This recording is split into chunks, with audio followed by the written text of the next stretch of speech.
Kati essaawa omusumba amanyiddwa nga Aloysius Bugingo yeekabireko olw'ensonga nti ye ng'omuntu yali amanyi Male Mabirizi gwe yayita Mabizzi wanakwata mu musango gwe teguyina lugendo olw'ensonga nti ffenna tumanyi omukulu looyoyo Male Mabirizi emisango egisinga gyakwatamu oluusi tegiggwa oba bagigoba naye ate kyewunyisizza nnyo omukulu Aloysius Bugingo bwe yabadde ku bunkenke ne mukyala we amanyiddwa nga Susan Makula.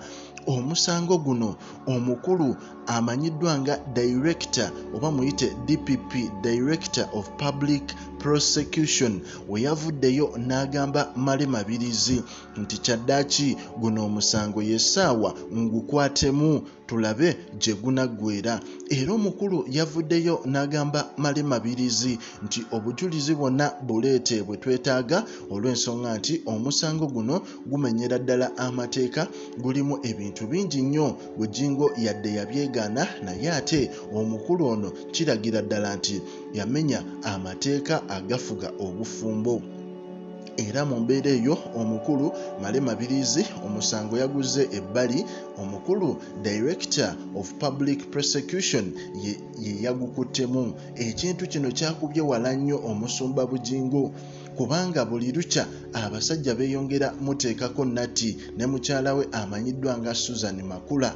Ate nga Teddy naye ali eri yeswanta agamba kimu sigenda kukola divorce.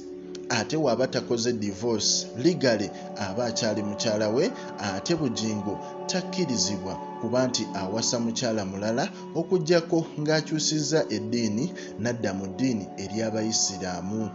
Owulira ensonga zikyakutte wansi ne waggulu naye ffe tugamba ku Prejan Media gwe yonna gy'osinziira likinga commentinga era mwatu osubscribinge obenga updates zonna ezigenda maaso mu ggwanga lyattu Uganda ozifuna bulungi nnyo.